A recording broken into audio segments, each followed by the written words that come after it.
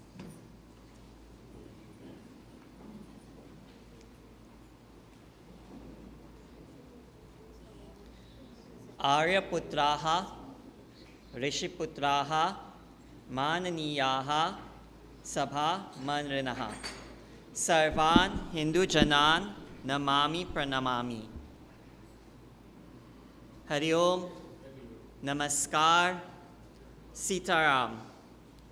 To all Hindus and honored and respected inhabitants of this land, our noble sons and daughters of this soil, our sons and daughters of the Rishis, I offer my salutations and pranams. Asmakam Panchadashe Varsha Pratipada Sansadi Pritya Bhavatam Swagatam Karomi. It is with profound honor and immense joy that I extend a most heartfelt welcome to each and every one of you to our 15th annual Varsha Pratipada Sansad. Today stands as a sacred and memorable milestone as we gather to commemorate 15 years of this cherished observance. It is a significant occasion made even more auspicious by the holy and spiritually elevating period of Navratri. The word Varsha means year, while Pratipada signifies first steps, beautifully symbolizing the first steps into the Hindu New Year according to the lunar calendar, which this year was observed last Thursday, the 19th of March. As we reflect on the significance of this blessed time, we extend our warm and prayerful belated greetings to all. Sukhado Nava Varsho Bhavatu. May this new year bring joy. The Varsha Pratipada rationale. At the core of this year's Sansad is a sacred call for us to reflect on our purpose. It asks us with honesty and urgency. Why have we assembled? What does Varsha Pratipada demand of us? What must this moment awaken in us? In an age so often consumed by distraction, this gathering must be more than just an observance. It must be a summons to consciousness, to responsibility, and to meaningful action. When this journey began 15 years ago, it was born from a stirring conviction that the arrival of the Hindu New Year should not just pass as a mere date on the calendar. It should become a catalyst for renewal for our nation and especially for the Hindu community of Trinidad and Tobago. It was a call for Hindus to rise from complacency, to think more deeply, to live more purposefully, and to reclaim the strength, dignity, and spiritual vision of Sanatana Dharma. Our tradition is not just hollow rituals. It is a living treasury of wisdom handed down by the rishis and enshrined in our shastras. Within it lies the guidance, discipline, and moral force to shape individuals, families, communities, and nations. We have inherited not only a religion to preserve, but a responsibility to embody, courageously, thoughtfully, and with unwavering integrity. It is in this spirit that Varsha Pratipada Sansad exists, to awaken the Hindu consciousness in Trinidad, to inspire all of us to reflect, to unite, and to act. It is a space to renew our vision, to rediscover our nobility, the nobility of our heritage, and to channel that wisdom into positive and lasting change. In doing so, we fulfill the noble ideal of Loka Sangraha, the welfare of the world. This year, the 15th year of the Varsha Pratipada Sansad, meets Trinidad and Tobago, and indeed the entire world, at a very difficult time. Locally, crime continues, and in many ways, it has escalated in its intensity. despite the many interventions of the authorities. War seems to be the order of the day in every corner of this planet. And all of these negative events reaches into our homes and into our minds through the power of social media and artificial intelligence. We live now in a world that seems to one generation to be one of parallel realities. But for our youngest generation, it is their only known reality. We interact with the world. We go to school. We go to work. We raise our families. And we have social relationships. But all of this manifests and magnifies on social media. Today, everyone has a phone, and with it, access to unlimited information. They have access to audiences that were prior to this unthinkable. The potential of social media and artificial intelligence brings with it many benefits. A $1 trillion industry that, when used right, can give us access to information and become a platform of creativity. But used wrongly, and it amplifies our society's ills. Bullying, propaganda, misinformation. With artificial intelligence, it is no longer possible to distinguish what is real from what is unreal. Indeed, in these times, truth itself has become the first victim. Technology will move on, and society will move with it, and society will progress. But how will we use our technology without deviating from the path of Dharma? Hence, for 2026, the theme of the Varsha Pratipada Sansad is Viral versus Viveka, discerning the truth in an era of artificial intelligence. Can we say that we understand the true depth and power of AI? Today, we are going to offer you a real-time glimpse into its wider potential in the form of a storybook. This book was not made in any big publishing house, but it was made on a laptop in a home right here in Trinidad in just 5 minutes. One of our senators from the Varsha Pratipada Senate Sabha this year was Professor Arvind Singh, head of the Department of Electrical and Computer Engineering at the University of the West Indies. He shared his own experience of using AI to tell stories with his daughters right at home.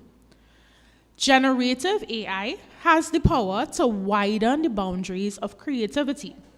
It can help bring sacred narratives to life through images, storytelling, and animation in ways that was once very costly and difficult to achieve.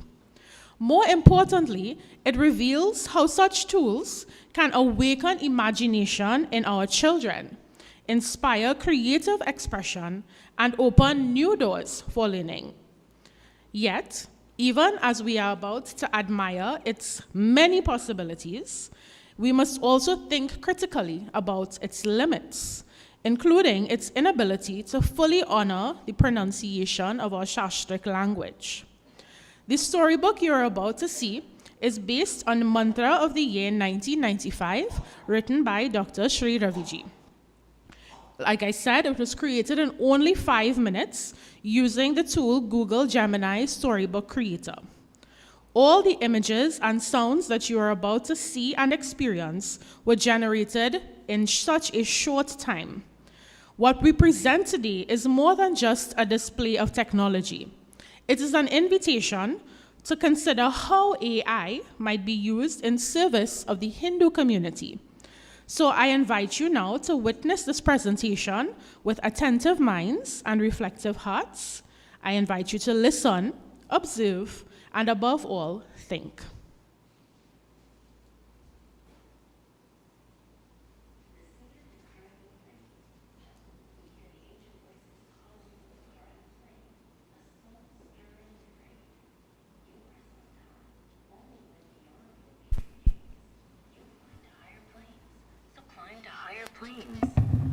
We break Kala Apani and built you a nation. Indenture is not how our history began.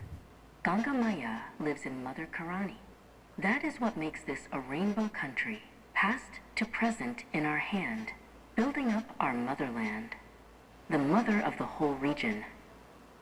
Like Indradev lost in a tamasic yoni, care we loose the real for a phony, through vision in action shape our destiny. When tomorrow will read our story, tomorrow will never shame, build on yesterday's gain, and pass on a brighter flame. We are enemy and we our own friend, much to overcome, and so much we must mend. Every one of us must guard the Hindu future, Karani heroes of Desh Dharma. Every Hindu woman and man become a Sita and Ram, and tireless like Hanuman. Dharamvir Sant Sio Das Sadhu, Gurmit Ramayan in the sea at Waterloo. They broke Mandir but never his spirit. He the Caribbean man, we proclaim it, a seed of the Karani plain. Look how it flourishing again, now higher than the northern range. Let us now reveal the divine secret. With a Hindu life, let us fulfill it. We were brought here by cosmic Leela, for a purpose beyond indenture, to share the Atma Gyan and take all the Caribbean to a higher elevation.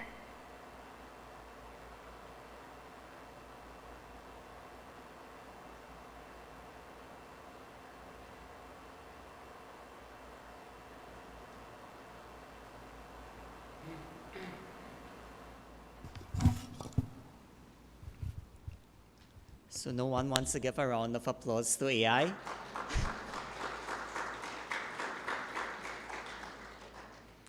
Savadhan. The word means to stop and to take heed, to be cautious. Sanatana Dharma is standing at critical crossroads. We ourselves are the result of our own actions. Today, the Varsha Pratipada Sansad is alerting our Samaj as well as recording notable issues that have emerged locally, regionally, and internationally within the last year. These noteworthy incidents are relevant to Sanatana Dharma, and therefore, by extension, are also relevant to the well-being of our entire society. This year, to present Savadhan is Dr. Om Prakash Singh. He is a final year medical student at the University of the West Indies and a national archery champion who holds multiple national records and has represented Trinidad and Tobago internationally. He is also a black belt in karate and an active contributor to community health initiatives and cultural developments. He's a past president of the Movement for the Enhancement of Dharmic Services, also known as MEDS. So I invite to this podium Dr. Om Prakash Singh.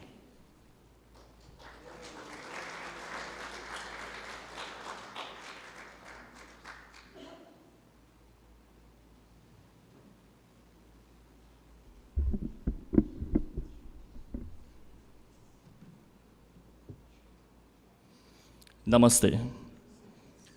It is our time to place our awareness on high alert. From the streets of Trinidad to the corridors of global power. There are things happening that affect our community, our culture, and our future. To ensure that as a people, as a diaspora scattered across the islands and the oceans, we are never caught off guard by the shifts in the world around us. We start here at home, with our children, with our sacred traditions, and with the calendar hanging on your wall. Local and regional alerts. A significant local alert is being raised regarding the national calendar. There is a growing call to have Holi recognized as the public holiday in Trinidad.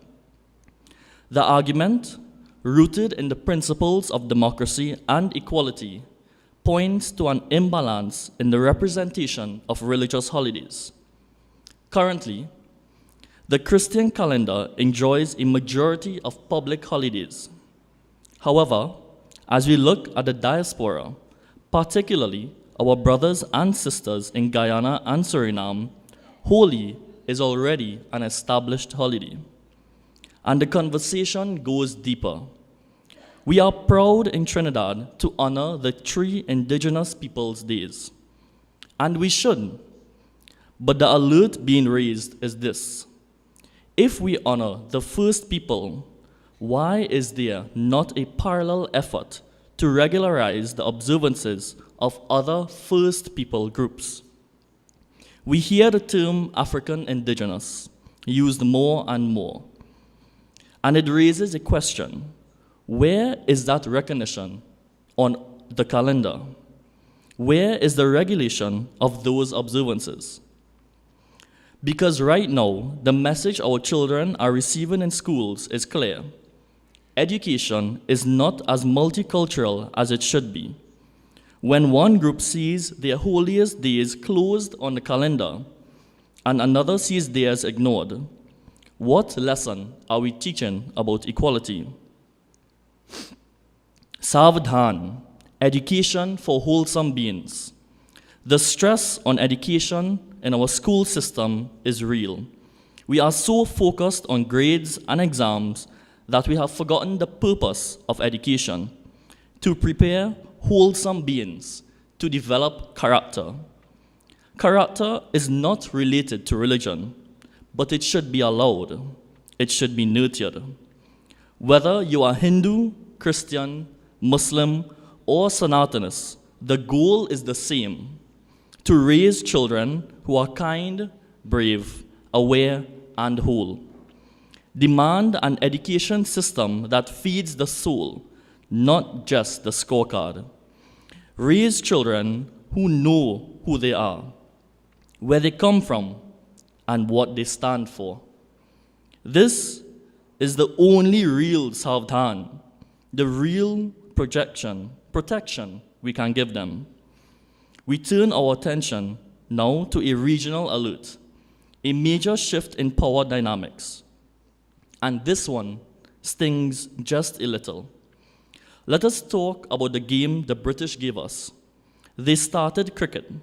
They taught us to play by their rules. But look at the field now. The West Indies rose. We became giants. We owned the game. We gave it rhythm, pace, and swagger. And then there is Bharat. From the same colonial roots, Bharat took a different path. They invested, they built, they perfected. And today, Bharat sits at the top of the world. The former colony has become the master. The T20 records, the money, the power, the viewership, all flowing east. Glory to Bharat for showing what focus and investment can achieve. But Savadhan sounds a painful alert for us. Where is the West Indies cricket now? From global dominance, we have fallen. While Bharat rose, we stagnated.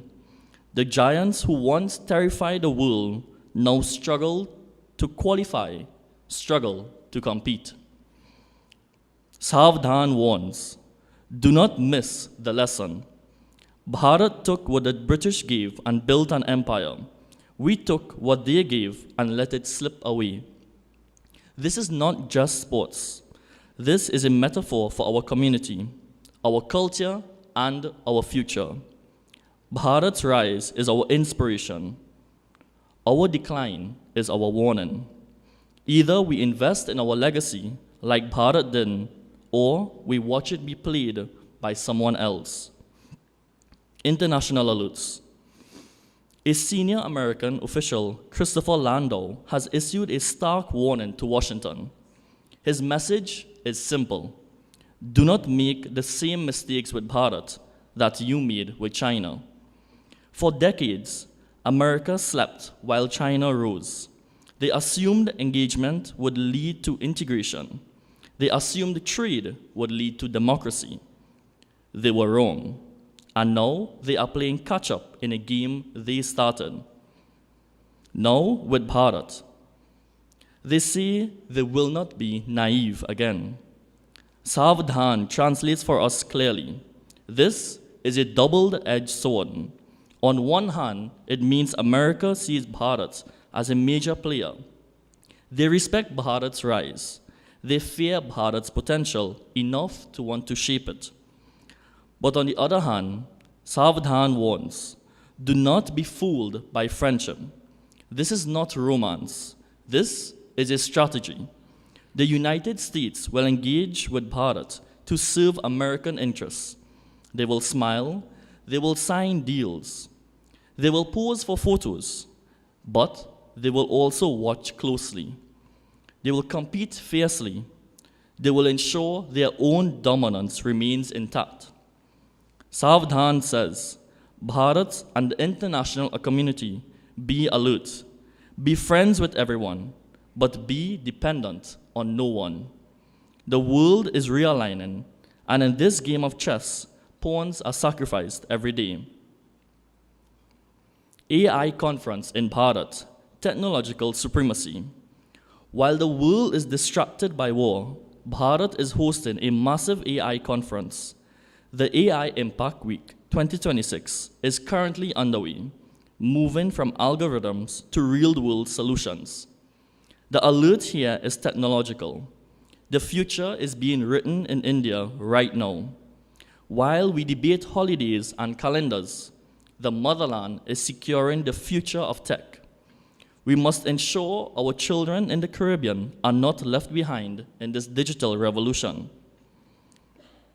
Savadhan, a human rights crisis. Taliban and the status of women. A grave international alert. The Taliban has released a new decree. While they claim that women should not be considered property and must consent to marriage, the silence in the decree is deafening. There is no mention of a woman's right to education, to work, or to move freely. Savadhan warns, when the regime has to issue a decree saying women are not property, it shows how deeply women are being dehumanized. We cannot normalize this. We must amplify the voices of Afghan women who are being erased. Savadhan, continued persecution, the silence of the Bangladeshis. Finally, an alert regarding our neighbors to the east. There is concerning silence regarding the continued persecution of minorities in Bangladesh. As Hindus and other groups face ongoing challenges, the international community remains quiet. Where is the outrage? We cannot celebrate Holi and Diwali in the Caribbean while our spiritual kin are under attack in other parts of South Asia. Their struggle is our struggle. And so we close this edition of Savadhan, from the call of Holi on our national calendar to the cry of the persecuted in Bangladesh, from the cricket pitch where empires have fallen to AI conferences where new empires are being built, from the stress in our homes to the suffering of women in Afghanistan. One thread connects us all. We are a people who must stay awake. Savadhan is not just a word. It is a duty. It is a duty to watch, to question, to speak, and to act. We cannot afford to be silent while our brother and sisters suffer. We cannot afford to be distracted while the future is being written without us. We cannot afford to be divided while our culture is being diluted. The world is changing fast, and change does not wait for those who sleep. So, as you go about your week, carry these alerts with you. Talk about them. Share them. Let them move you from awareness to action. Because, in the end, the strongest protection a community has, it's not its politicians or its police. It is an informed, alert, and united people. Stay alert. Stay aware. Stay together. This has been Savadhan.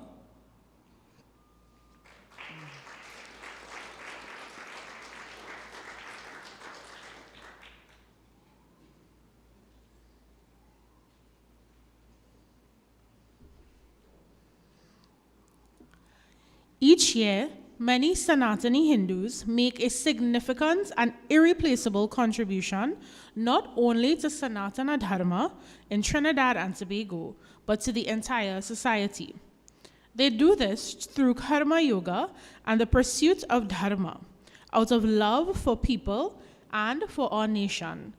Shreya Patra Suchi strives to recognize these contributions made by these individuals every year. The new year also represents a time when we reflect on those who have made their mark but have departed within the last year. Shraddhanjali allows us as a community to pause amidst our celebrations and call to mind those who have joined the ranks of Pitris, our honored ancestors. These are the men and women who stood firmly in the service of Dharma, who helped shape the path we now walk, and whose contributions continue to guide us in spirit. It is not only our duty, but our privilege to remember them with gratitude and love. In Sanatana Dharma, we do so via Tarpan. We invite to this podium Pandit Lakpatji, who will direct this year's Shraddhanjali and Shreya Patra Suchi. He will be accompanied by Srimati Geeta Vahini ji as well as Pandit Amar ji.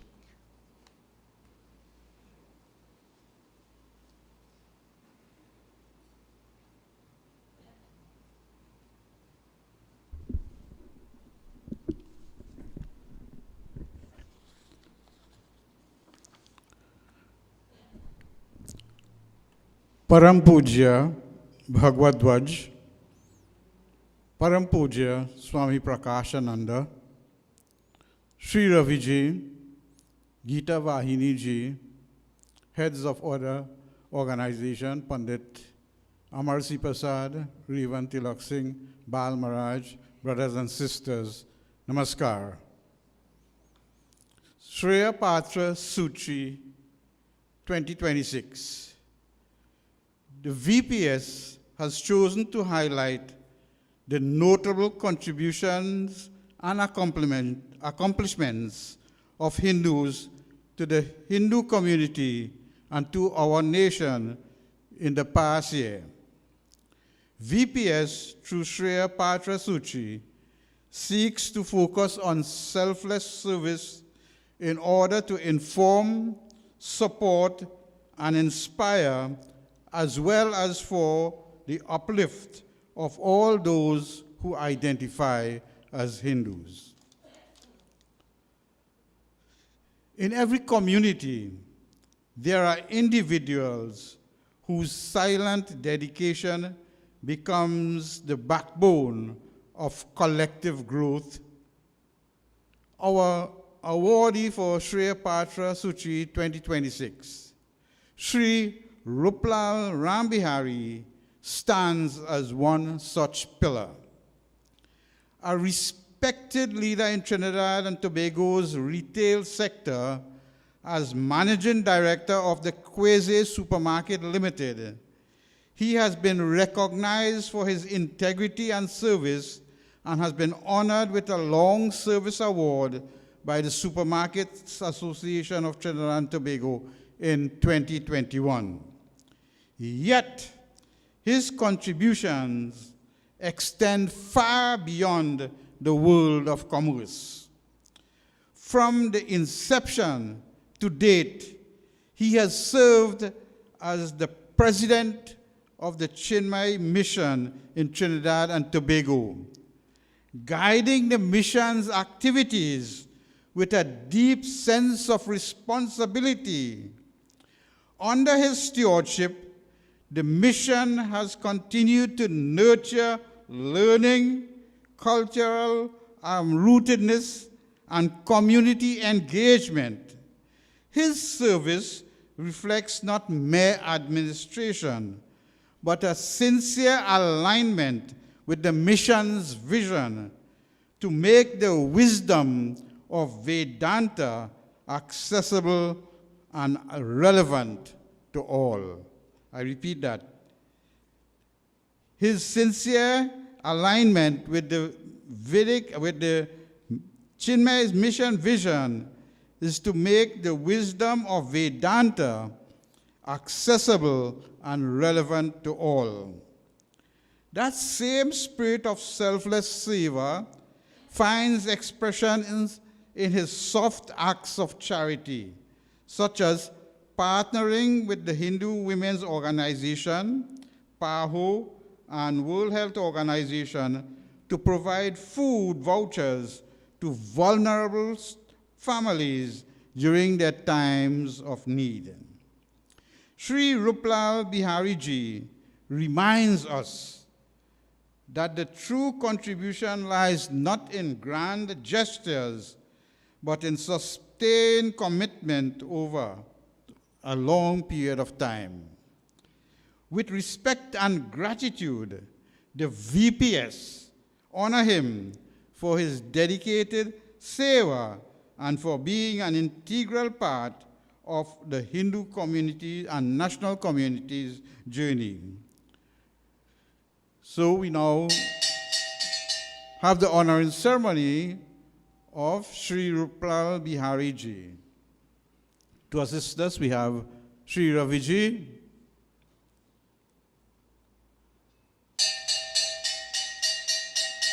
join together in Om.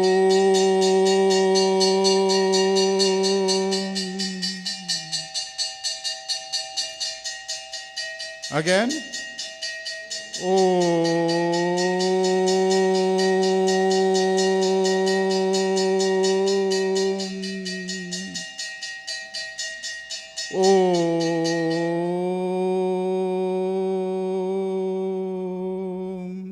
Sri Raviji. I just need to say that this choice for our Hindu community and in Trinidad and in the Caribbean is really truth to Dharma and truth to service of other people at the expense of his own business. It could not have been better. And thank you very much, Bhai, for your service, and your entire family for their service.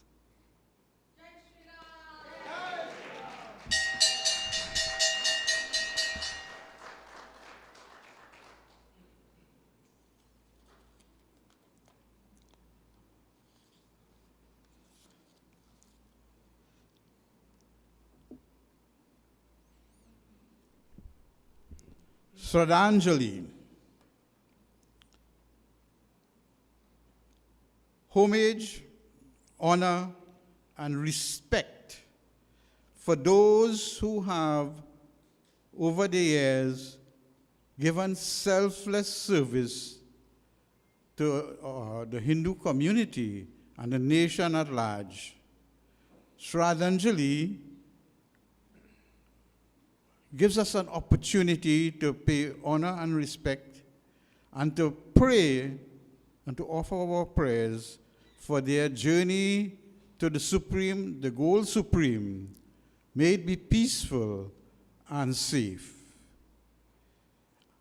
Shraddhanjali, a tribute to three stalwarts of the nation.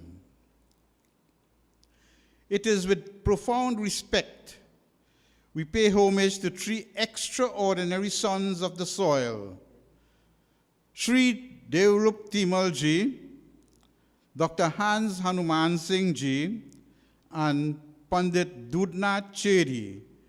These three, whose recent passing has left an indelible void in the heart of Trinidad and Tobago. Their lives were a master class in service, seamlessly blending professional excellence with an unwavering commitment to community, culture, and religion. They served not just their community, but the entire nation, building bridges of understanding and celebrating the rich tapestry of our multicultural identity. The quiet visionary with a golden heart, Sri Devrup Timal Ji. Devrup Timal Ji was a man of many hats. I really never saw him with a hat. A distinguished engineer, a respected independent senator, and a passionate cultural ambassador. But it was in his quiet dignity and unwavering integrity that defined him most. His service to the nation was vast. For over 2 decades, he dedicated his life to the National Council of Indian Culture, the NCIC. As chairman of Diwali Nagar and the celebrations for multiple terms, and later he served as president, he worked tirelessly to elevate the celebration of Indian heritage from a community event into a pillar of national cultural life, and I dare say international cultural life, it being one that all of Trinidad and Tobago looks towards each year. In the halls of Parliament, where he served as an independent senator from 2018, he was a voice of reason and calm. Colleagues remember him, how he would rise during heated debates and with serene composure cool the temperature and uplift the discourse.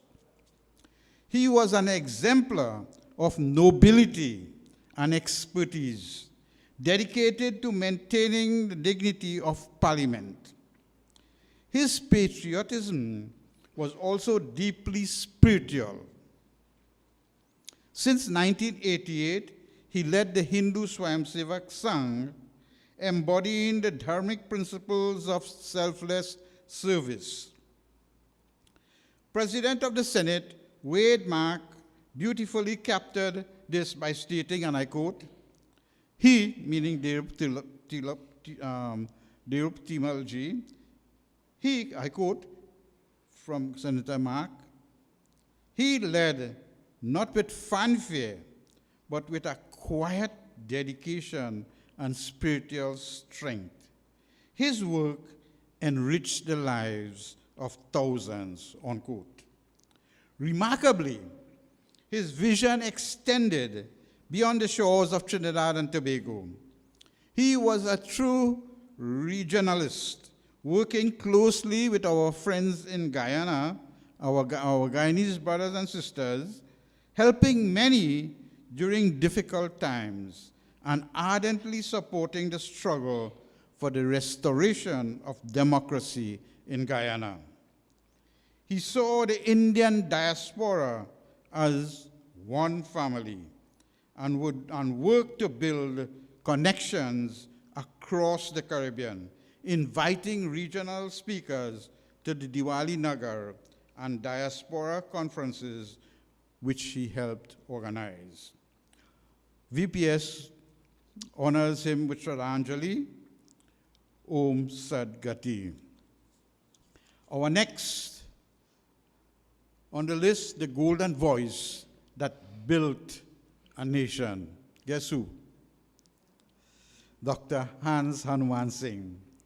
Dr. Hans Hanuman Singh Ji was a pioneer, a man whose golden voice and visionary leadership shaped the national consciousness for generations. As a journalist and broadcaster at Radio Trinidad, NBS, and TTT, he was not just a voice on the airwaves, he was a builder. The citation for his honorary doctorate from UE noted, and I quote, "Some use the airways to divide, but he has used it to build, reconstructing lives of citizens and places," unquote. He interviewed global icons like Mother Teresa, Bishop Desmond Tutu, yet his greatest work was perhaps in giving a voice to the Indo-Trinidad experience at a time when such representations was rare. Jai Bharati. His most enduring legacy, however, lies in the realm of culture.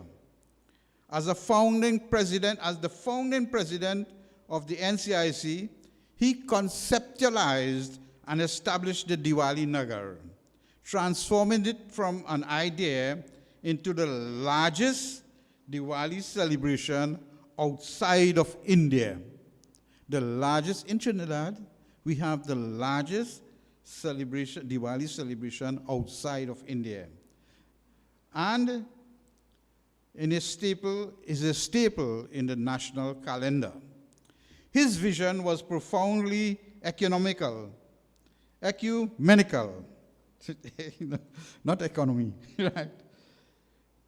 He could produce documentaries on Sanatana Dharma with the same passion and respect as he did with the spiritual Baptists or the Christians or with Islamists, with the same favor as he did for Diwali.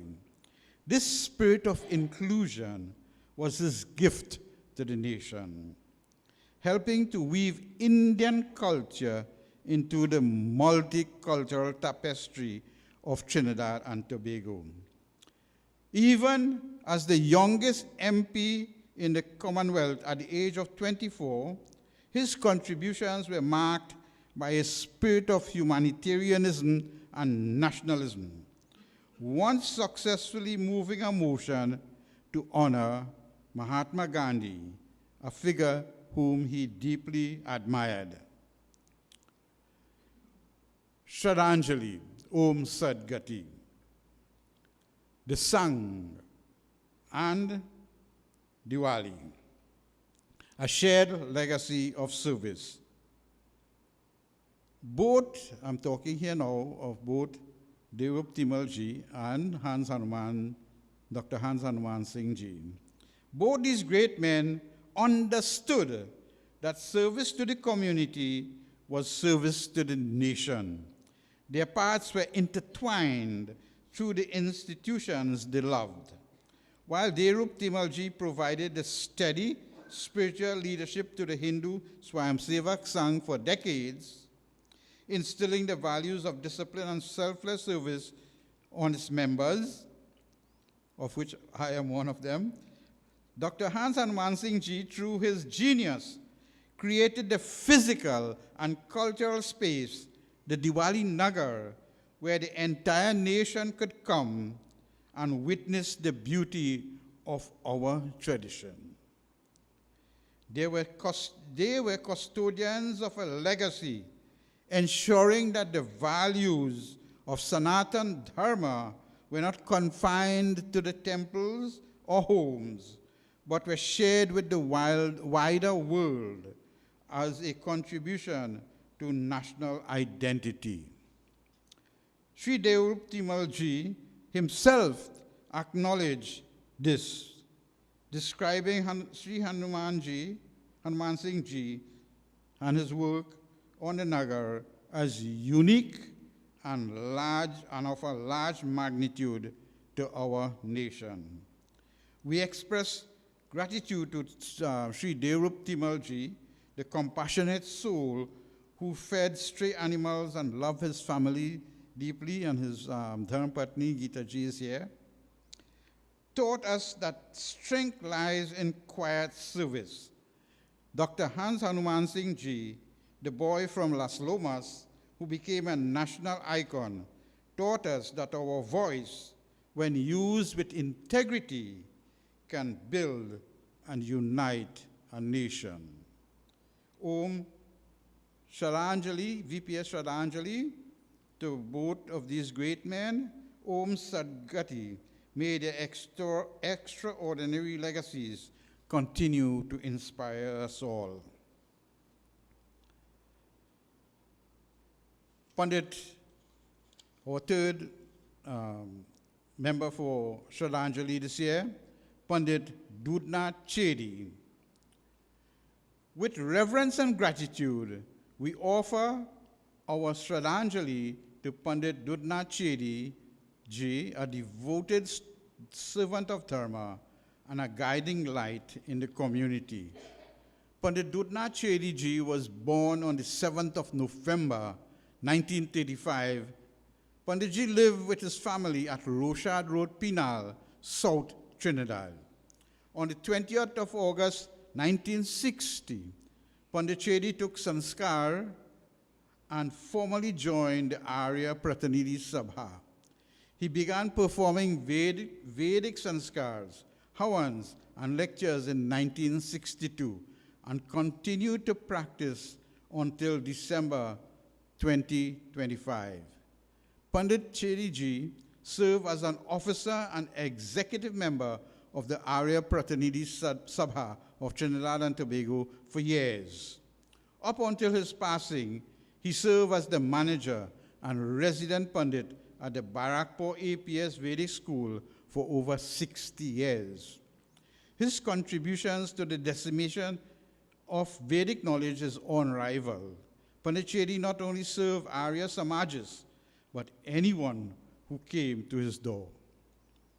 He was affiliated with many community groups, including the Bluebird Sports and Cultural Organization, giving yeoman service to them for many years. Pandit Chedi's home became one of the first venues to host weekly classes and monthly satsangs upon the return of our dear Brahmachari Prem, who is now Param Pujya Swami Prakashananda. Pandit Dudnath Chedi lived a life steeped in Dharma, Satya, and Seva. Pandit Ji passed away on the morning of the 26th of February this year. Our Shraddhanjali, Om Sadgati, to Pandit Dudnath Chedi. And now we'll have the assistance of Pandit Amar Si Prasad, who will recite the appropriate mantras as the representatives from the family take part in the Shraddhanjali ceremony.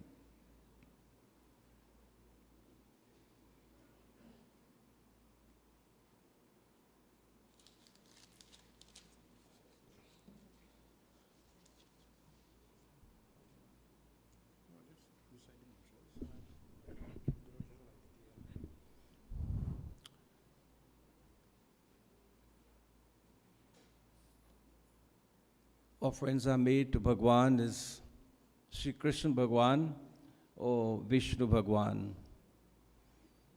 Om Namo Bhagavate Vasudevaya. Krishnaya Vasudevaya. Devaki Anandam Ayacha. Nanda Gopa Kumaraya. Govindaya Namo Namah. Vasudeva Sutam Devam Kamsa Chanuramardanam Devaki Paramanandam Krishnam Bande Jagat Gurum.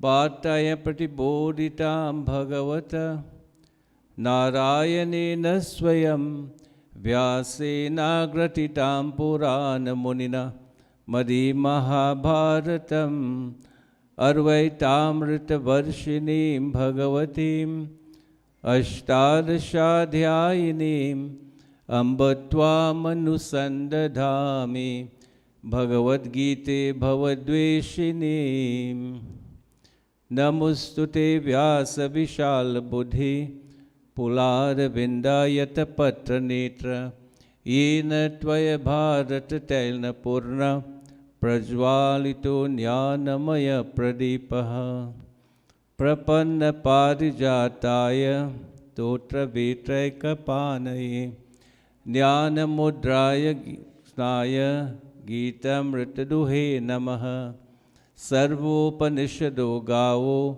Dogda Gopala Nandana Parto Vatsa Sudet Bhokta Dugdam Geetam Ritamahat Vasude Vasudam Devam Kamsa Chanuramardanam Devaki Paramanandam Krishnam Bande Jagat Gurum Bhishma Drona Tata Jayatata Jala Gandhara Nilotpala Shalyagrahabati Kripena Vahani Karnena Vela Kula Ashwatama Vikarna Gora Makara Duryodhana Vartini Sotirna Kalupanda Vairanadi Kaivartaka Keshava Parashadyava Chasaroja Mamalam Gitata Gandotkatam Nana Kyanaka Kesaram Harikata Sambodhana Bodhitam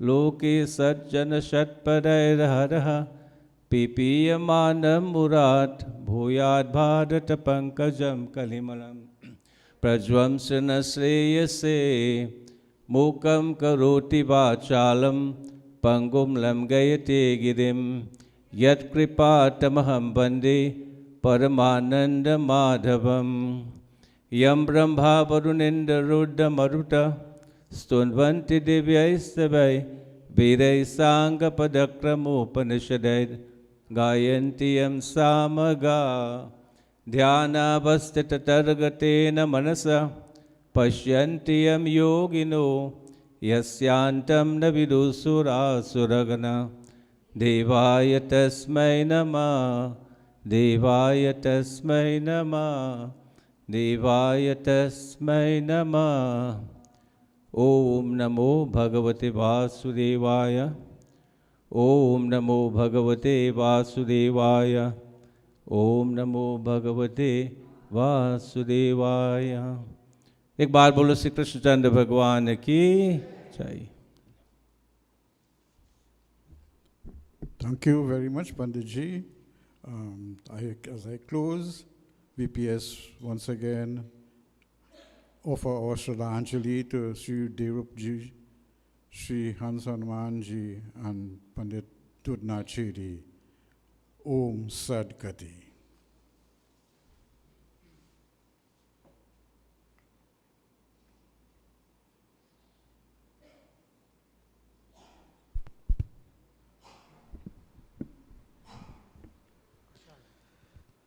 The Westminster system of parliament allows for two houses.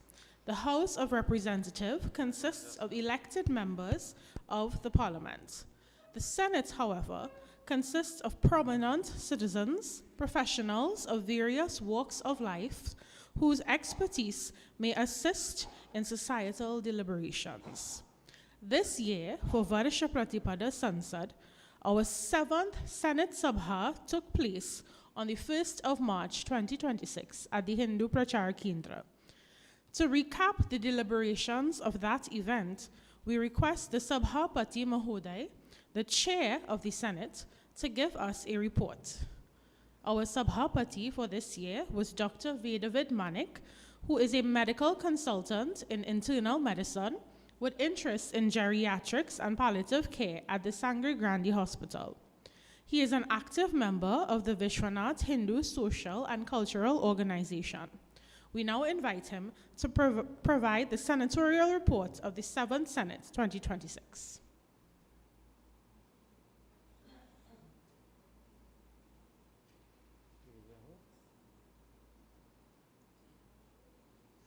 Thank you. As mentioned by Srimati Vishalaji, the 7th Senate took place right here at the Hindu Prachar Kendra on the 1st of March 2026, and it provides the opportunity for professionals and experts within the Hindu community from the different professional spheres of life to give a contribution to the pertinent topic. And this year, as you are well aware, the topic is viral versus Viveka, discerning truth in the era of AI. Our esteemed senators brought 3 different perspectives to us, and I am privileged to give you that report today. Firstly, you would have seen the presentation earlier that was prepared by Professor Arvind Singh. Professor Arvind Singh is the head of Department of Electrical and Computer Engineering at the University of the West Indies and a founding member of the UE Artificial Intelligence Innovation Center. And he spoke on the topic, AI to Atman, finding the self through the digital Maya. So in his 20-minute presentation, the following points were made. Number 1, although many people speak of artificial intelligence, in reality, very few of us can adequately define it.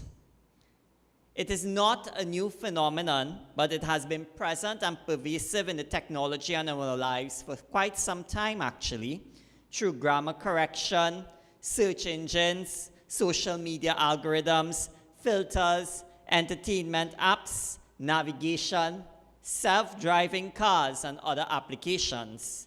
But it's only really since the recent introduction of applications such as ChatGPT, which I'm sure a lot of you all have used, that the conversation of artificial intelligence has gained prominence in the public.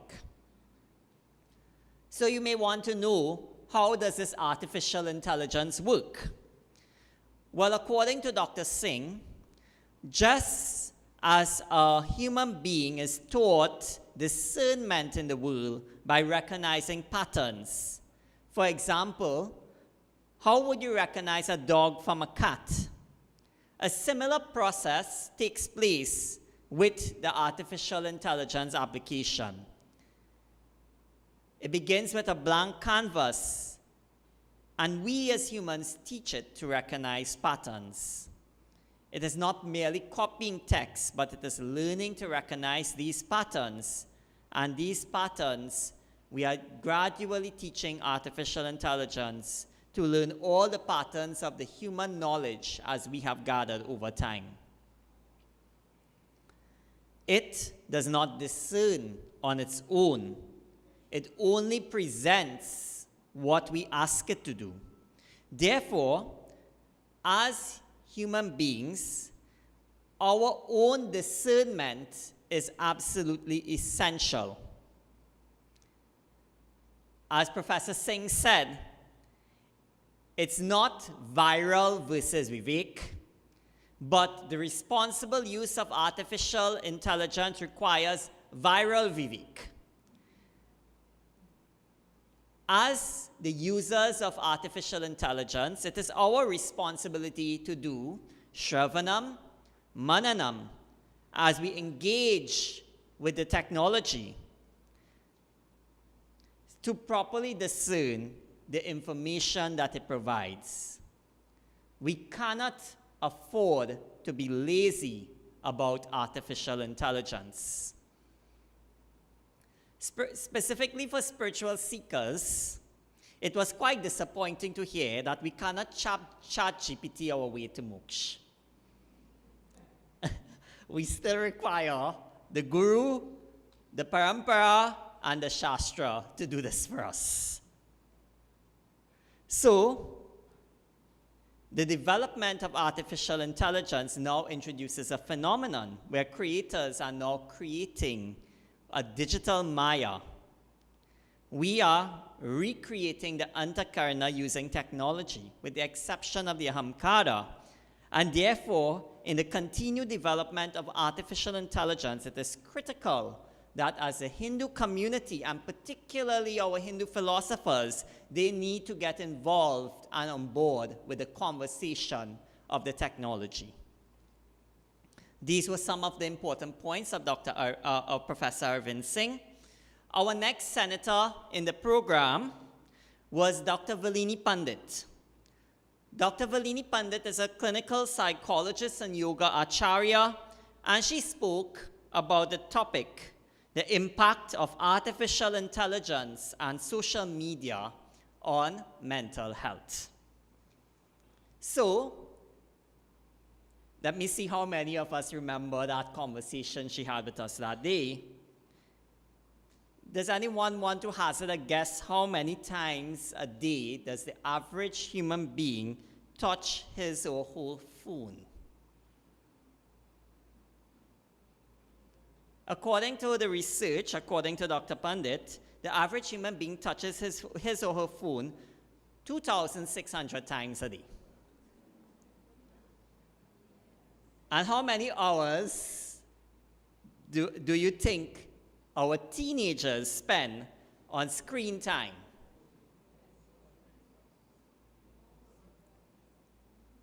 According to Dr. Pandit, the data suggests that it's approximately 7 to 9 hours are spent on screen time on the phone. But what she brought up to our consciousness was this question. We look at it as screen time, but actually what we're looking at is nervous system time, meaning the amount of time our nervous system is engaging with technology.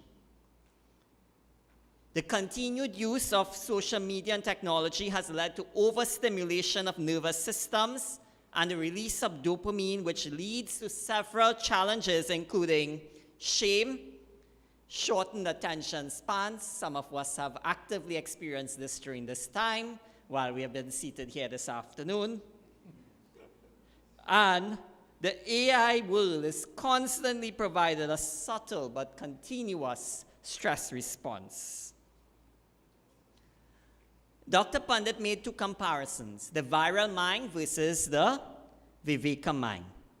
The viral mind seeks external validation, a dopamine rush, and distractions. But the Viveka mind interacts with artificial intelligence and social media with discipline and awareness. She made several suggestions, some of which you may think are draconian, but according to the expert, these are some suggestions by which we should engage with artificial intelligence. Sensory. We should limit and regulate the use of social media exposure to how much?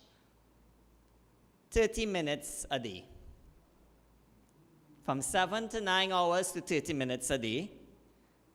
Also get into the habit of creating digital-free zones, keeping your phone away from your bedroom, and designating specific times where you will be device-free. Cognitive. Question the content that you consume, its usefulness and necessity before taking the information, and also very important, before sharing the information to others. Thirdly, what is your mindset when you're using the device? Are you interacting with the awareness, or is it merely a tool and the user ultimately has sovereignty? In other words, who is the master? Is social media, is artificial intelligence your master, or are you the master of the technology that you're utilizing?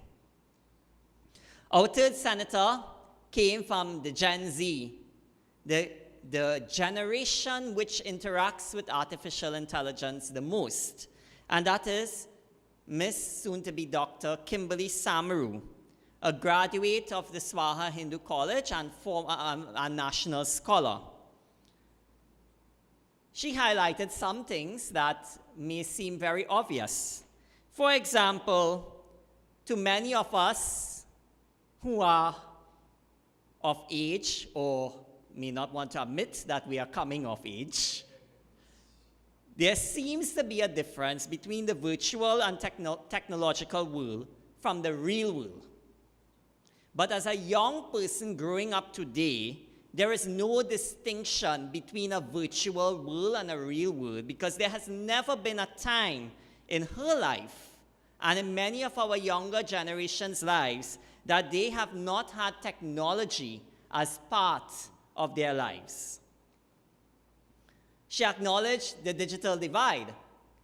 How many of you had to call your children or your grandchildren to assist you with that app on the phone? While our parents and our grandparents struggle with technology, these things are but second nature to the next generation. AI to this generation is just a tool of learning. They will quicker go to it for research than to go to the library and to read a book, and it also helps them with their academic goals. But here's something else it helps them with. It helps them as the platform of learning for Sanatana Dharma.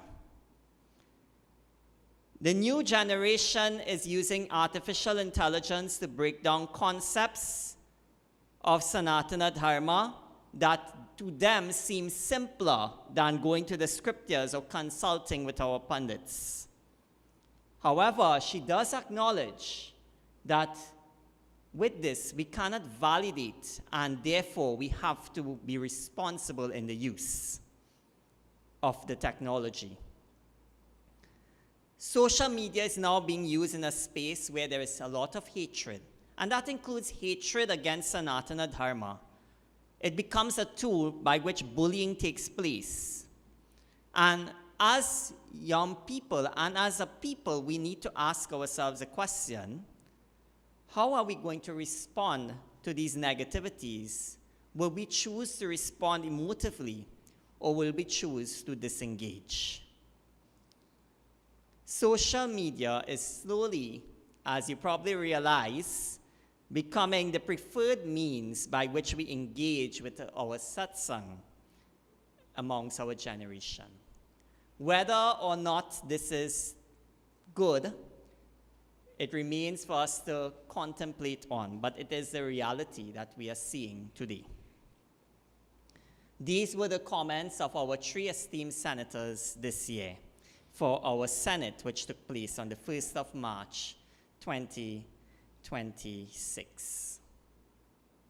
And I know that you all can listen to me forever. I know I'm that quite engaging. However, I want to move the program along, and I would want to take you back, those of you who may not want to admit it, but were alive in the year 2000. I was there. And in 2000, there was a conversation that was taking place. Who remembers the term Y2K? Y2K heralded the new millennium, and the discussion centered around what the new millennium change meant for our dependence on technology. What did it mean for our family? What did it mean for our society? And many people thought that as the clock hit that 12 o'clock hour, 1st of January 2000, the world as we knew it would cease to exist. You remember that? History, of course, shows otherwise. We are still existing after that. But then, we are now at a crossroads again, where the same conversation about the question of technology and its impact on our lives, we are now asking that question again. With the advent of artificial intelligence, we are asking the question, how will it threaten our humanity? In the year 2000, Ms. Reena Tilak Singh sang a pichakari called The Digital Baby.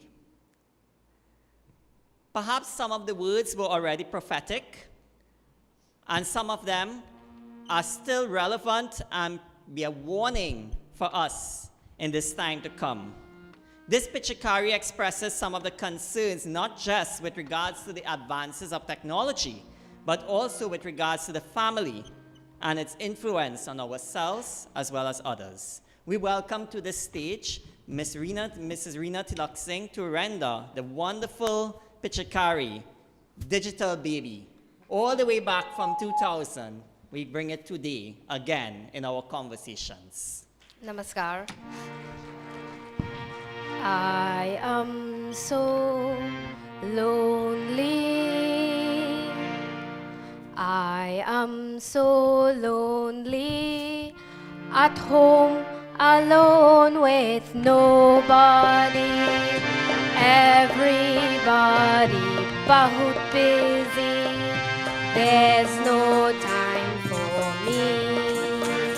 I come home on evenings, my car so empty. Gone before I wake up, har raat alone I close up. I get notes for sure on the refrigerator. Love you, darling, learn your spelling, find food in fridge, warm it and eat it. I am so lonely at home, alone with nobody. Everybody bahut busy, there's no time for me.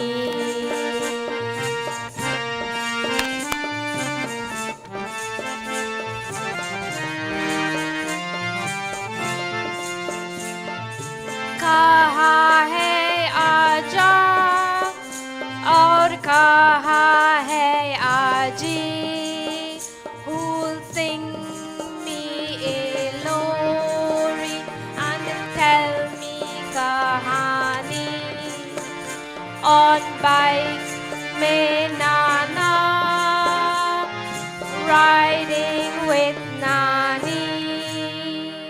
Them two they leave me gone rienzi, nani in me without she or me. I am so lonely at home alone with nobody. Everybody bahut busy, there's no time for me. Chabi is mein nani, she opens doors for me.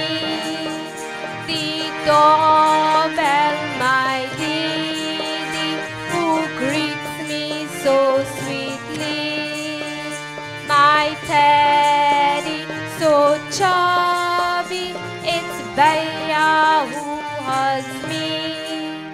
Phone wati mousy, she talks to me. Fridge is me aja, TV me aji. I am so lonely at home, alone with nobody. Everybody bahut busy, there's no time for me. Rover protects me, he is my daddy. Micro, my mommy, she cooks so quickly. I'm a digital baby, it's easy to find me. Feed me a battery, I'll be ever happy, ever happy with my digital family. I am so lonely at home, alone with nobody. Everybody bahut busy, there's no time for me. I am so lonely. Thank you.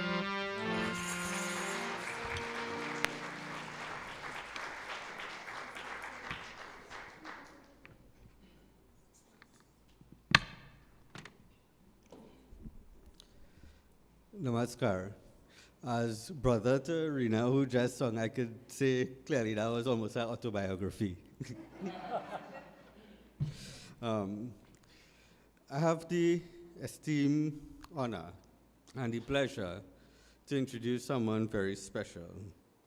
In a world shaped by algorithms and constant digital influence, the ability to discern and question and to see clearly has never been more critical.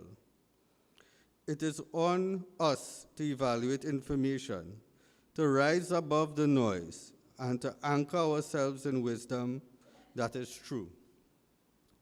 Pujya Swami Prakashananda ji, the spiritual head of the Chinmaya Mission Trinidad and Tobago and Guyana, embodies this very spirit. As a teacher, leader, and visionary, he brings the wisdom of the Shastras into meaningful dialogue with the modern world, helping individuals and communities to cultivate clarity of thought and purpose in their daily lives. Through his teachings, Pujya Swamiji consistently emphasizes the importance of reflection, self-awareness, and disciplined thinking, guiding the seeker to rise above the confusion and align their actions with higher values. His leadership is rooted in Vedantic knowledge and a deep commitment to serve, inspiring many to live with greater awareness, responsibility, and compassion. The Varsha Pratipada Sansad is once again honored to welcome Pujya Swamiji as our Margdarshak, the one who illuminates the way forward. In a time when the lines between truth and misinformation can often blur, his guidance reminds us the enduring relevance of Viveka and the importance of grounding ourselves in Dharma as we engage the world around us. It is with deep reverence that I invite Pujya Swami Prakashananda ji to share his thoughts and deliver this year's Margdarshak on the theme Viral versus Vivek, Discerning the Truth in an Era of AI. Om Sangachatvam Samvadatham Samvo Manam Sijanatam Deva Bhagayatha Purve Sanjanana Upasate Samano Mantra Samiti Samani Samanam Manah Sahachittamesham Samanam Mantram Abhimantrayevaha Samane Navo Havishajuhomi Samaneva Akutihi Samana Hridayadivaha Samanamastuvo Manoho Yathavah Susahasati Prakritif Panchabhutani Grahaloka Swarastatha Dishah Kalascha Sarvesham Sada Kurvantu Mangalam Om Shanti Shanti Shanti Harihi Om Shri Gurubhyo Namaha Harihi Om Jai Shri Ram.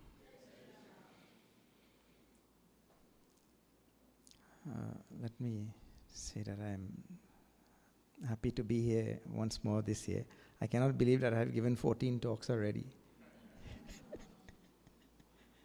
Feels like 2 or 3. 14 years and this is the 15th year. It's come so fast. On this topic, I'm going to introduce 2 ideas which will form the skeletal framework for this whole talk.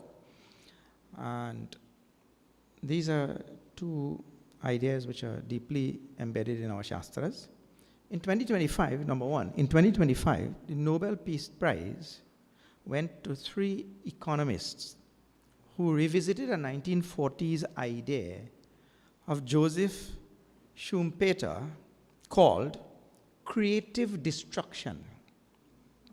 The idea which he brought up in the 40s is creative destruction. But it basically means that the old must give way to the new for progress to happen. And Schumpeter was not the originator of this idea at all. This idea is contained in the worldview of the rishis and is immortalized in the Brahma, Vishnu, and Mahesh division of Ishvara. For Brahmaji's new manifestations to take place, Bhagavan Shiva's dissolution must precede. You must dissolve the old in order to manifest the new.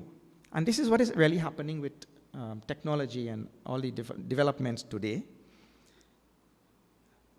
When is the last time, for instance, you wrote to somebody in Bharat and used TT Post to carry your message? In the last 3 years, within the last 3 years, I have received invitations to their various functions by TT Post. And I tell you, invariably, all of them came after the function was over. So if you insist on holding on to TT Post, you're not going to attend any function. TT Post has to give way to Gmail and all Yahoo Mail and whatever mail is there, you see. So, the old giving way to the new. Creative destruction, they call it. The second Hindu idea is the idea that idea of dvandva, a duality, which is there in Bhagavad Gita and so many other scriptures that we know, wherein one negative or positive charge, a negative or positive anything in the universe, necessitates its antithesis. What this means is that we cannot have progress or the presentation of a new order, a world order, with only positive things to be got from that. You cannot have progress without regress. So when we are all analyzing, for instance, all the benefits of modern technology and AI, we have to also do an analysis of what we are paying for it. It is a very important thing. Huh? This said, let me begin by stating that I do not for a moment doubt that there are benefits to be had from AI. I also want to dispel some of the fears that people are having about AI and modern technology and all of that. Number one, the first fear is that a lot of people are thinking AI and robots will take away all our jobs. And we'll have no jobs to do in a short time. Well, this will not happen. In the 80s, when I was a student in university, computers were just coming in. And our professors were telling us at that time, well, don't worry, in a short time, computers will take over everything and we'll have nothing to do. That is what they were saying in the 80s when computers were just coming in. That was the talk of the time. Well, the fact is, we have become even more busy than that time. We have not become less busy. Computers have taken over a lot of things, but human beings find very creative things to become busy. Like we keep ourselves busy. Now, nobody has time. Like just now, Rina was singing, nobody since the turn of the century, that time she's singing. Nobody has time for her, like that. So we know, we have not, computers have not taken over, we are very busy, we are more busy now with the technology than when the technology was there. Robots and AI will not take away our jobs. There will just be an adjustment period from one type of job to others. That is all. Like for instance, when computers came, banking became online. When computers were introduced, all our banking and all is done now online, right? Well, crime also climbed online. So banks not only had to have security on the ground, but they had to hire cyber security firms and buy sophisticated cybersecurity software. New jobs were created that were not there prior. So we don't have to worry. Human beings will be repurposed. We don't have to worry about computers taking away, AI taking away our jobs. Now the second concern about people is we will not be able to decide truth from untruth. This is another thing, and this is in our topic also, right? Deciphering or discerning truth from untruth, real from unreal. I do not see why this has suddenly become a problem. This has always been a problem for human beings. Suddenly we're thinking AI will make it such that we cannot discern truth from untruth. At this moment itself, we do not know truth from untruth. The jiva, the individual, is born in ignorance and delusion. This inability to discern truth from untruth is congenital. In the Bhagavad Gita, Bhagavan says, Ichha dvesha samuthena dvandva mohena bharata sarva bhutani sammoham sarge yanti parantapa. We are born deluded and incapable of discerning truth from untruth. We are born that way. Sarge yanti. Truth and untruth is the most important pair concerning which we have been perpetually deluded about from birth itself. We are born unable to discern truth. We are also known for compounding our problems.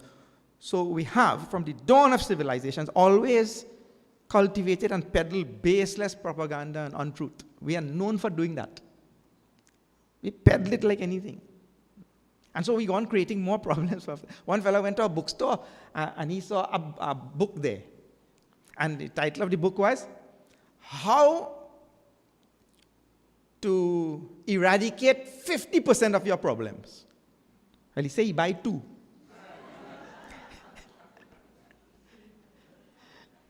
Now, his problem did not decrease because, of course, the 50% that he was thinking that he'll remove, the book cannot remove the problem. A book cannot remove our problem. So now he has 2 books, and to get a sale for it, that's a real big problem now. Anyway, all available media have always been used to do this. What? To peddle propaganda and untruth. All available media of all times. Whether it be the newspapers of the 18th century or what. It was the same thing, peddling propaganda and untruth. Media propaganda said Saddam Hussein had weapons of mass destruction. The whole world said that. Saddam Hussein had weapons of mass destruction. They found none. On August 4, 1964, the US reported that Vietnamese patrol boats attacked its intelligence gathering vessel. It gave America an excuse to significantly escalate the war in Vietnam. Declassified documents later revealed that was totally made up. It was totally made up. No boat attacked them. And that thing was peddled in the media everywhere. The whole nation was lied to. The Pandavas hoodwinked Yudhishthira into lying by telling him Ashwathama is dead. So in Mahabharata also, peddling untruth. Dronacharya could not discern truth from untruth. There was no AI that time. Brahmaji told a falsity and Lord Shiva quickly discerned the truth and punished him. In the present day, the biggest propaganda is in the field of health, medicine, and nutrition. Nobody knows the truth.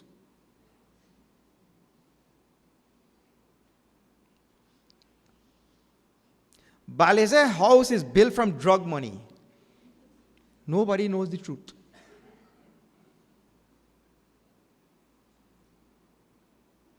The point is, discerning truth has always been a human challenge.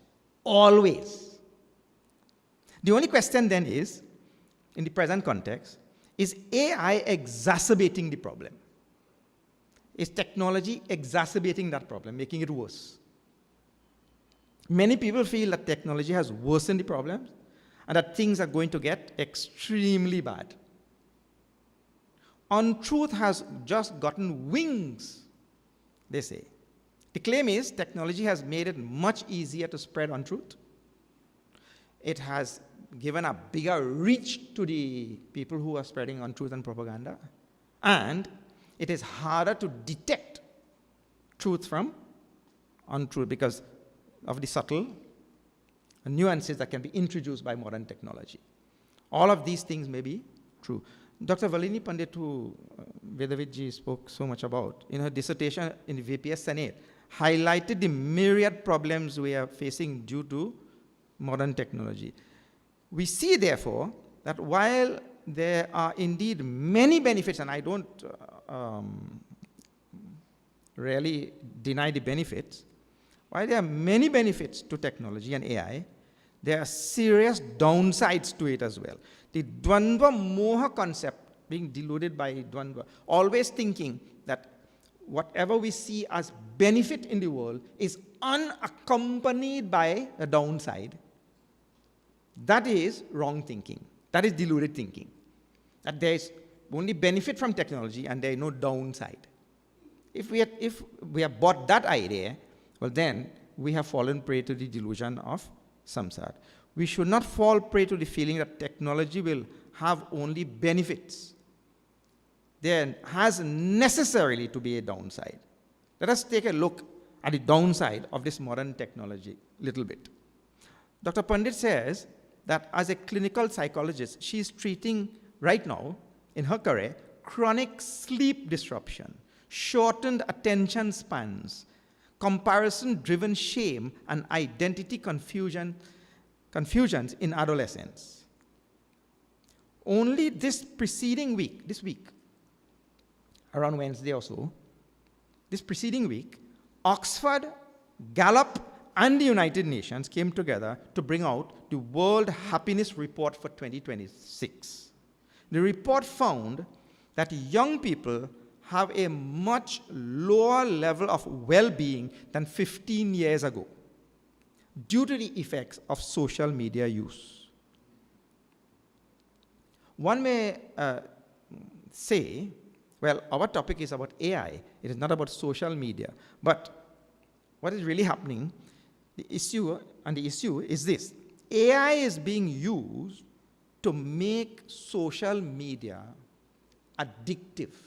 In other words, the human civilization is creating addiction from within. And this is the mantra, effect. Mantra was the enemy from within the palace. So from within the bowels of the civilization, we are creating addictiveness from within ourselves. Usually it would have been from a substance, some drug or something. But now, they have studied. AI is used to create new and insidious neurological pathways in the brain, and so make people addicted to social media content. In the process, our discernment, she says, she uses a very nice term, our discernment is outsourced. The average time on social media for teens, some of the research is saying, Vedavitji was giving a higher number, is about 5 hours per day. It ranges from 5 to 10 hours in different places in different countries. About 40% of young adults, 18 to 22 in America, are addicted to social media. Now, the addiction caused by AI, that addiction has now reached 40% of young people. And that is alarming. We do not have statistics for Trinidad and Tobago, but I don't think we are far behind. We're usually right behind the US in whatever statistics that come out. The problem is, an addict is a slave. An addict is a slave. And Bhagavad Gita says, we are already slaves to our senses. And so AI is calculating how to harness that slavery to deepen it and make it so entrenched that we never come out of that. Yatato hyapi kaunteya purushasya vipaschitaha indriyani pramathini haranti prasamam manaha, he says, Bhagavan says in the second chapter. The senses are so strong and turbulent, O son of Kunti, that they can forcibly carry away the mind of even a person endowed with discrimination and self-control. Vipaschitaha word is used. The Gita is clear. The mind is the slave to the senses. But where there is a slave, there will always be a slave master. Who then is the slave master in the case of technology and AI? I submit that the slave master is none other than big money, what we call big money nowadays. The beneficiary of all technology is big money. Here is how big money or capitalism works. Capitalists must have hefty profits on their investments. Consumers must be encouraged to consume more in order to maximize profits. Dr. Pandit said in her Senate presentation, we are entering an era where artificial intelligence learns our behavior patterns faster than we can develop self-awareness. So big money is using the AI to figure out how we think, or to figure out what our next step will be. And before we can even figure out our next step, they are telling our next steps. Once the behavioral pattern is learned, our details are fed into algorithms specifically designed to maximize time spent on media platforms. Soon we become addicted, and investors have one more guinea pig in their net. One more slave. In this arrangement, the health value of any product is not the concern of the investor. Profit is the concern. When it is something physical like junk food, fast food, beer, alcohol, cigarette, and all of that, it is easier to figure out the effect it is having on my health. However, when it is a subtle product like social media content, it becomes much more difficult for me to discern its effect on me. Of course, for a clinical psychologist like Dr. Pandit, it will bring more business. And this discernment has to be seen. Here is where the teachings of the scriptures become most relevant. And many people have touched on it already. The scriptures from beginning to end speaks about this discernment. Those who think that AI will only bring benefits must apply the Dvandva duality rule of scriptures. Tulsidaji very nicely in the beginning of Ramcharitmanas itself, he tells in Doha number 6, most wonderful Doha. Those of you who read a little bit of Ramcharitmanas, you will see in the beginning how Tulsidaji lays down the fundamentals of this world, this jagat in which we are living. He says, Jara Chetana Guna Doshamaya, Biswakina Kartar, Santa Hansa Guna Gahi Paya, Parihari Bari Bikar. That the world is made up of good and evil. Good and evil, but packed into the world by Bhagwan himself. And the Hansa bird, means the Sant, the discerning person, the Sant is like a Hamsa bird who is able to extract the milk from water, take the milk and discard the water. And this is guidance for all of us as modern users and people who engage in modern technology and AI. If we do not develop this discernment and this ability to separate, in our Vedanta it's called as Viveka, the ability to separate one thing from the other. If we are unable to do that, then we will be washed away in this ocean of AI and modern technology. Ishvara has mixed very well good and evil into the world, and we are supposed to be able to separate both and take that which is good and leave that which is not beneficial. I also want to say that one of the often overlooked downside or negative overflow of all this modern technology is also very alarming, and that is its environmental impact. So while we are arguing that there are so many benefits to AI, we have to continuously ask, well, at what cost? What exactly is the cost? And one of the costs right now is what is happening in space and the precarious position we are setting ourselves up in. And that, it is said, if you see the statistics, in 1957, the Russians sent up Sputnik. 1 year later, in 1958, Explorer 1 by the United States. 57, 58, 2 satellites. Today, 2026, there are 15,000 satellites. 15,000, and majority of them in low Earth orbit. It is said that the amount of debris that all of these missions have left around the Earth is 130 million pieces. Debris floating that is of no use to anybody, that is going to cause collision and is going to lead to something called as the Kessler effect, means a domino effect of collision. And what will happen at some point is all the satellites on which we depend for our AI and all of our modern technology and all broadband and all these things that we are depending, at some point it is going to throw the whole Earth into chaos. Because when there is a collision, by 2030, the estimate is 100,000 satellites are going to be there in another 4 years. And you know, we have not made anything yet on the Earth which is foolproof. There was Chernobyl, there have been nuclear explosions, there have been everything. We have not made anything foolproof. We cannot. By dvandva, by the rule, by the duality.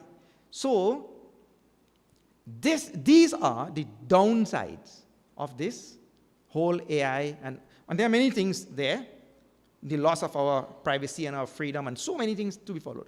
But Dr. Pandit laid it out very nicely in the Senate that the mental health of citizens across the globe is being affected negatively, and the physical health is yet to be seen because it's a 40-year cycle. When technology came, when Reena was singing, at that time, it's still not 40 years.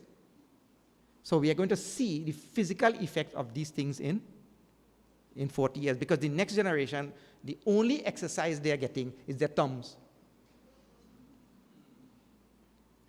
So that effect will be seen when that generation reaches 40 years. So like that, there are so many different types of downside to all of it. Yes, we agree that there's so many benefits, but please apply the rule of Dvandva. If you increase the positive charge in the atom, you also have to increase the negative charge. The atom will go out of balance if you don't. Something will happen really bad. So this is what we are doing, and we have to be mindful about that thing. It is so important, therefore, that all who are listening and all the people who are giving thought to this topic, that we engage the next generation in very serious alternative exercises. Like, for example, get them engaged in sports and hiking and games and shakha and all the things that because the mind is being washed away by the algorithms, and we are sacrificing so many other things on the other side. So it is up to us to make sure that we engage them in satsang and engage them in shakha and engage them in all the physical things. Get the youth groups out, get them hiking, get them playing different types of games and sports and all of that sort of thing. It is very important. All of us should be heading in that direction. Otherwise, when the effects are coming up, physical effects in another few years, our health system will be overwhelmed. Already it is overwhelmed. You see? All right. You will see now, and somebody mentioned here, maybe Vedavidji, Prime Minister Modi having the AI conference in New Delhi and promoting AI so much. So we say Prime Minister Modi is on a journey of building Bharat economically, which is excellent, and AI is being used to do that. But please remember, Prime Minister Modi is also very strongly promoting spirituality and yoga and all the other things on the other side. So it may appear that he is all for AI, which he should be for economic development, but he's also promoting all the other things that are necessary for a holistic development of the whole society. All right. Let me say thank you very much for having me once more this year, and some thoughts for you to reflect on. And please always go back to the Shastras to see that we can never have benefit without some other downside. Don't sell yourself wholly to technology thinking, oh, it has solved all my problems. It cannot. All right. Jai Shri Ram.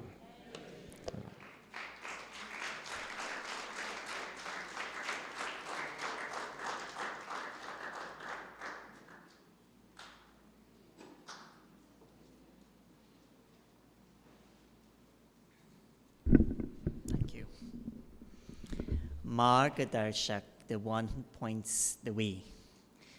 So I hope that we have received some direction as to how to navigate the challenges and the opportunities that technology brings to us. One of the greatest insignias of the noble Hindu tradition is one of taking firm, formal resolutions or sankalpas. It ensures that we remind ourselves constantly of our highest possibility, which filters and reflects in our thoughts, words, and deeds and as individuals of a nation. For our Sankalpa today, we take the core ideas and important messages of this year's theme, Viral versus Viveka, discerning the truth in an era of artificial intelligence into the hearts and into the national consciousness. We ask that if you wish to invoke these precepts into your lives, having participated in this program, that you repeat these sankalpas. Srimati Geeta Vahini ji, as well as Srimati Anushka Tilak Singh ji, will take us through this important part of today's proceedings. I know we are a little across time, but we will finish shortly. We are coming to the end, so please bear with us. Namaskar, everyone. Just imagine that you're on an AI gadget and you'll have no stress, I think. So, Namaskar again. Veji has shared why we are here. Now, I emphasize this, taking the sankalp, it is not compulsory. You are being given an envelope like this with a few rice grains and a piece of kusha grass. You are not repeating the sankalp. You are being asked to listen very attentively to what is being read. It is considering all that has been shared after the last 2 hours or so, especially after listening to Swamiji's message, which has taken into consideration the sharing and the presentations of many persons who are in the field of AI. So Anushka ji is going to read the sankalp. You listen.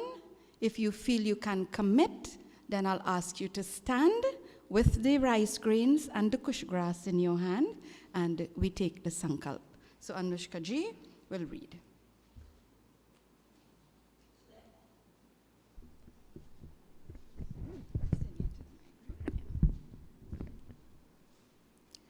Whereas we stand at the dawn of an age when knowledge is generated, amplified, and spread at unprecedented speed through artificial intelligence.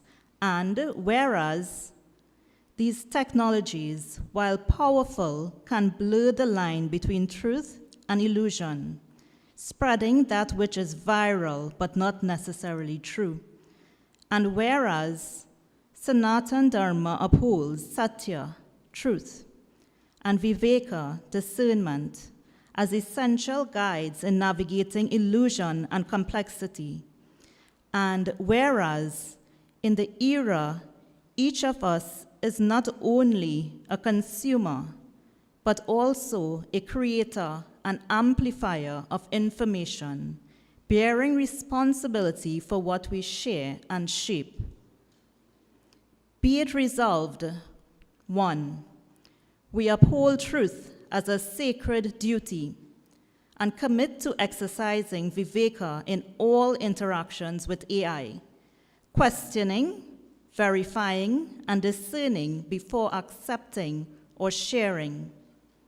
2, we refuse to amplify falsehood and will not participate in the spread of unverified or harmful content, choosing responsibility over virality. 3, we commit to active participation, using AI consciously and constructively for the upliftment of society through education, innovation, and service. 4, we embed Dharma in technology, advocating for systems that reflect fairness, accountability, and respect for human dignity. 5, we affirm a conscious path forward, from viral impulse to Viveka, from passive consumption to responsible creation. Satyam Eva Jayati. If you feel you can commit to this, I invite you to please stand and take the rice grains and the kusha grass. We stretch our hands forward for you towards the deities. Of course, the Devasthan. If you do not wish to take the sankalp, you can just remain standing. We will chant the Om card 3 times.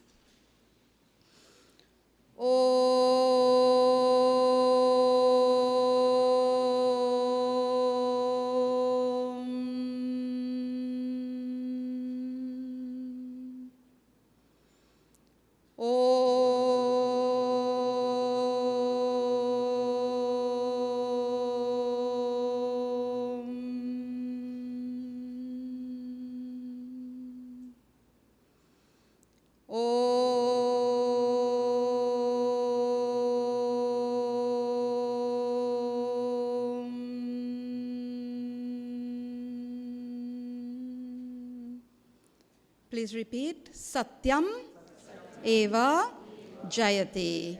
Satya Sanatana Dharma ki Jai. Please place the rice and the kush back into the envelope. It will be collected. Please collect it back, and this will be placed at the feet of Durga Mata to complete our sankalp. Please be seated.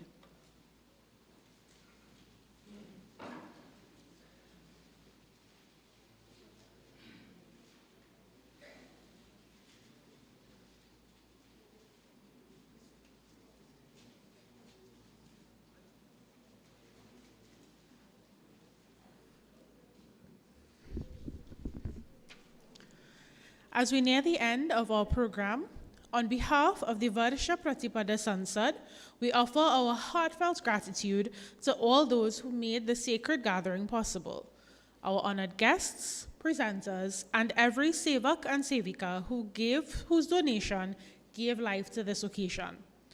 We extend sincere thanks to the Hindu Prachar Kendra, to Geeta Vahini ji and to Dr. Sri Ravi ji for their steadfast guidance and for opening the doors of the Sri Ram Mandir to us and for providing meals and their generous hospitality. Our warm appreciation also goes to Brahmanacharini Veena Chaitanya ji for her dedicated coordination from Bharat, to Lal Boy's production, as well as the outstanding Hindu Prachar Kendra tech team for ensuring all that happened today unfolded with excellence and grace. Finally, with deep reverence, we offer our pranams to our Margadarshak, Pujya Swami Prakashananda ji, whose vision and wisdom continues to illuminate our way forward. Dhanyavad Swamiji. Varsha Pratipada Sansad is not just a one-day gathering. It is a call to action, a living expression of a timeless Hindu vision, a vision that's rooted in Dharma, which calls on each one of us to uphold, sustain, and integrate wisdom into our lives, our communities, and our nation. This year's theme, Viral versus Vivek, Navigating Artificial Intelligence, reminds us that as we engage with technology and face the challenges of this world, let us do so with proper discernment. Let us take this message not just within this moment, but also within our minds, our homes, our work, our conversations, and our choices. May this Sansad be a spark of deeper understanding, stronger unity, bolder dharmic action, so that when we meet again next year for the 16th Varsha Pratipada Sansad, we will return not just as attendees, but also contributors to a stronger, wiser Hindu civilization. Vasudhaiva Kutumbakam, the world is one family. Let us serve it as such, with hearts guided by knowledge, lives rooted in love. As we get ready to close, we would invite Sri Ravi Ji, who would like to just address us for a few minutes, and then Srimati Geeta Vahini Ji will also give us some instructions before we close for this evening.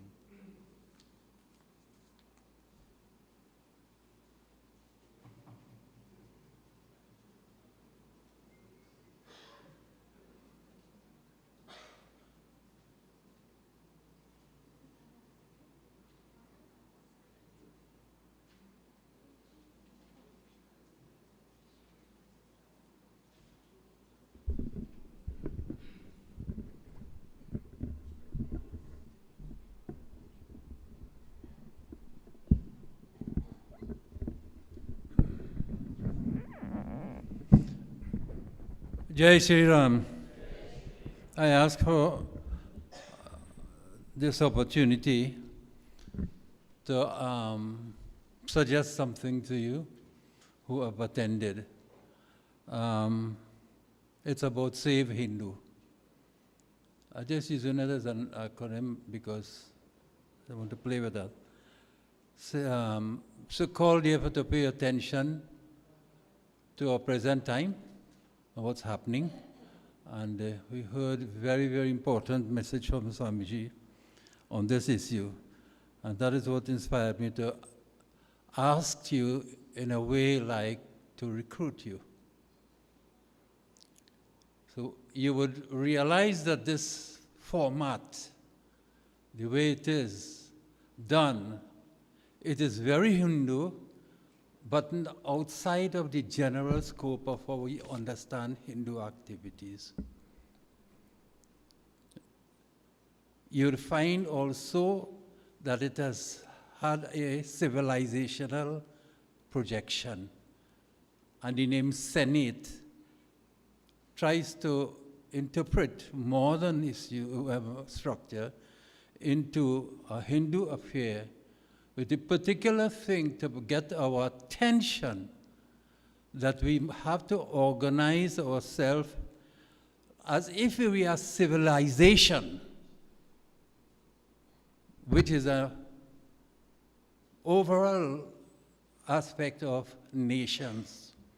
So they should have a format, and it's not opposed to the formatting and structure of anything Sanatana Dharma and ritual. But as Swamiji was saying, from time to time you'll find a lot of changes taking place. And if you notice, your community here, your Hindu community, are making attempts to structure what we do, and in this particular case, to call your attention, the Hindu attention and consciousness and action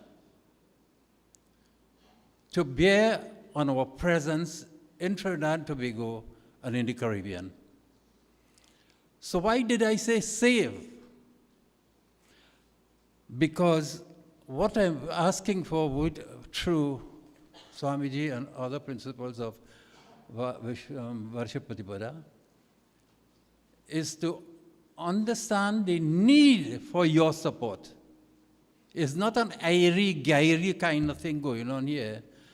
Understand the structure and what it will demand of the organizers and what it will demand of you in a shared responsibility to construct this and hand it over to the next generation. So that outside of the area of the Pandits, of the sannyasis, of the sadhus, in the generality of the entire cosmos of the Hindus in Trinidad and Tobago and in the Caribbean. We will attend to our matters, structured way, and put it forward. In time, you'll see the development of this will be taken more corporeal thing. We are now on the path of exercising this. It is taking many changes so that it will come pinpointed. So Save Hindu support. Yes, so support.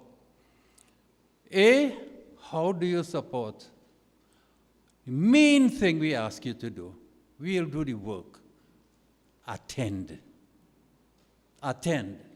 And save this day for this. Nice dance and song that the children had to carry mustn't conflict with this, because this will make room and space for the festivals. This is serious business. Senate is part of a parliament, a Sansad. So we are structuring modern things into this ancient civilizational projection. For you to receive it, and by your attendance and your comments and your assistance, we shall create it over time. Next one is volunteer. So attendance is the main thing. Volunteer. Go out and talk about it. Volunteer to talk about it. White is different. White is necessary. White is different. And white is the same. So to volunteer. And SAVE. To help us evolve. We don't want to remain static like this. It has already been evolving. So your support for it to evolve will make you have to do all the SAVE to save. I thank you for your time. Jai Shri Ram.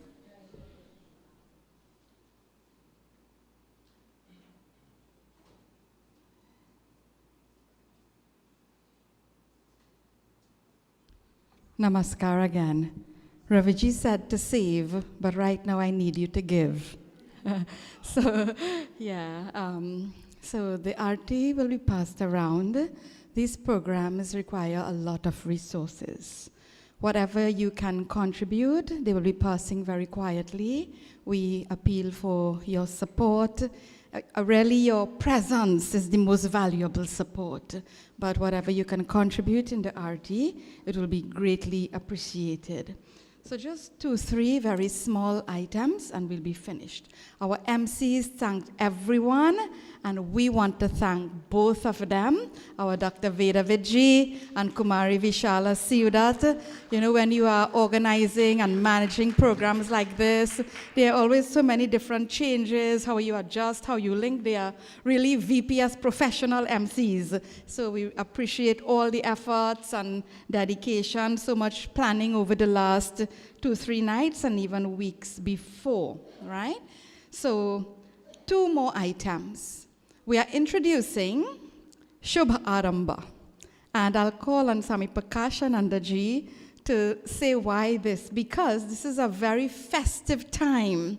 And Raviji said this program is so wonderful when he was listening to everything, but it's lacking some color, some festivity. So this is why we're calling someone in orange to come, because bring the color to, I hope you haven't started eating the kurma, because he is now going to say what to do with this kurma, our Pujya Swamiji.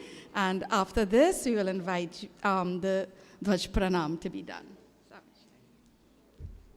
Okay, Shubha Arambha. Arambha means beginning. Shubha means auspicious. And this is Hindu New Year. So the traditionally in Bharat, what used to happen is any new beginning, we feed sweet to people around. No, this was not for you to eat, this was to feed. and when you feed yourself, yeah. When you're feeding, please don't push it down their throat, they'll get choked. They'll choke them, huh? So put a little bit in their them out, and as many people as you can feed with whatever you have here, but at least one person. As many people as you can feed, so you have 3 only now. And I don't think the other person will want the juta from here. All right. So at least one person you feed to somewhere around by you, and you tell, Nava Varsha Mubarakum, Nava Varsha, Shubha Arambha, like that. Shubha Arambha, right? Nava Varsha Shubha Arambha. And whatever is remaining, you can have. Okay. And be careful you choke them. Thank you. I think we can chant this beautiful mantra for togetherness and sharing. Om Sahana Vavatu Sahana Bhunaktu Sahaviryam Karvavahai Tejasvina Vadhitamastu Ma Vidvishavahai. Om Shanti Shanti Shanti. May we always enjoy a blissful, beautiful, empowering togetherness.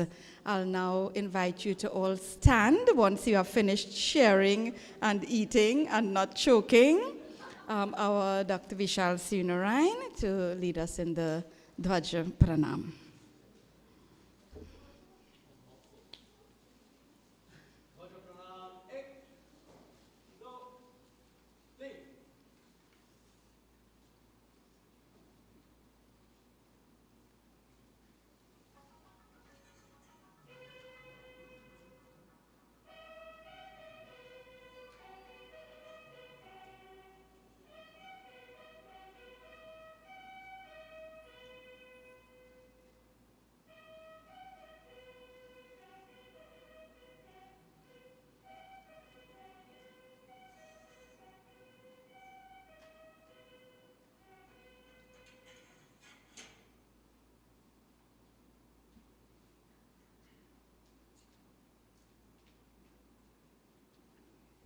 Please be seated. You can continue eating your kurma. Yes. So, just the announcements just concerning our meal. So you can go across to our Heritage Institute. This building is still under construction, so when you go across, sometimes things are helter-skelter and all of that. We ask that you bear with us, but tables are laid out.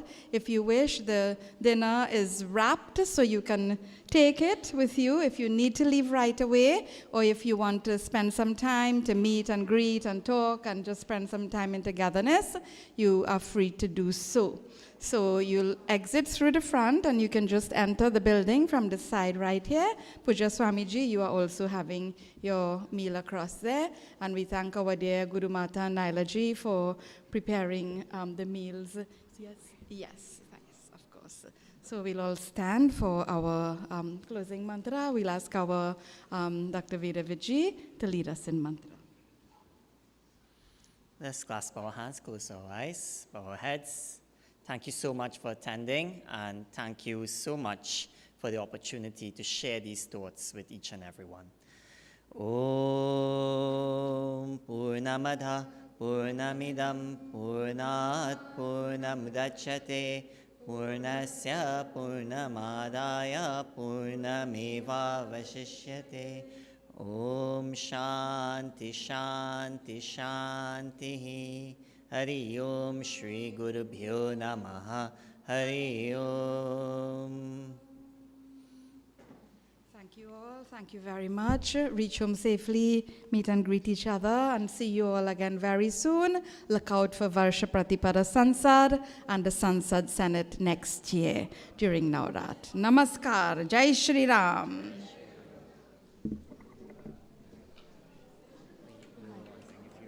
Yeah, I remember that's okay. I'm glad you come because of